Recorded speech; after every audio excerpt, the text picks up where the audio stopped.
States officially entering the war between Iran as well as Israel. In fact, United States has hit 3 nuclear facilities deep within Iran, including Fordow, the most significant of the nuclear sites. In fact, it's deep underground enrichment site which was built to withstand attacks. Natanz, the main uranium enrichment facility where the power assembly areas that have been damaged, and Isfahan as well, another nuclear research and missile technology hub where the centrifuge workshop that has also been struck by the United States. In fact, the US President Donald Trump has also spoken up, an official statement being released saying that these 3 nuclear sites have been obliterated completely. Then he also goes on to say that there are other targets as well that can be hit very easily if there is a need, saying it's now time for peace. But let's break down the details for you, how the United States has hit Iran nuclear facilities. Let's get you how United States was able to hit these targets in Iran. Remember, Israel for long had wanted to target these sites. In fact, recently it had targeted these sites, but the damage had been minimum. And it needed the aid from the United States because these are some of the facilities that are well underground, about 250 to 350 feet under the ground, which made it clear that it was only the United States which could hit these sites. Now, let's tell you why the B-2 bombers had been brought in. The beast of the United States, known as the bunker blasters.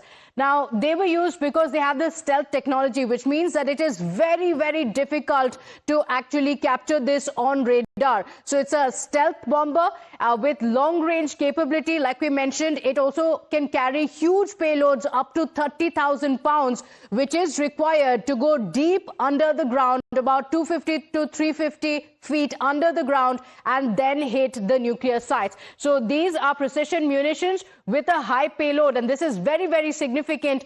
These B-2 aircraft are the only aircraft that can carry payloads up to about 30,000 pounds, which was required to hit these sites within Iran. 3 different nuclear facilities have now been hit.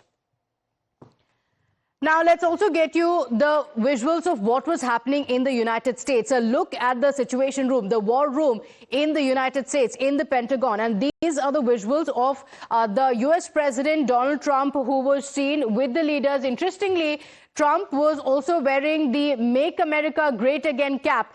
Now, remember, the latest strike by the United States in Iran brings the American military into active warfare. And during the campaign, before he became the president, Donald Trump was very, very against it. He had made it clear that there should be no military involvement, the U.S. military involvement in the Middle East. So this is a big turn from what Trump actually stood for. Interestingly, he was seen wearing the Make America Great Again cap. He was seen with the Vice President J.D. Vance. But let's talk about these areas. Let's talk about why this is very significant and the target details as well. Why were these 3 locations in Iran hit? Fordow is a deep underground enrichment site, the most significant one in Iran, which is built to withstand aircraft attacks. Believe it or not, deep underground, built right next to a mountain. It is very, very, it has been in existence since 2009.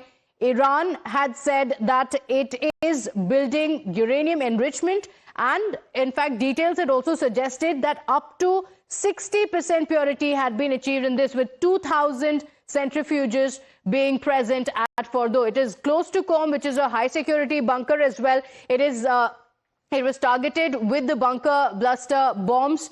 And this was one site that had been attacked. Apart from that, Natanz, another facility as well. This is in fact much larger than the Fordow facility as well. This is the main uranium enrichment facility where power units and assembly was also seen. In fact, we are breaking updates now.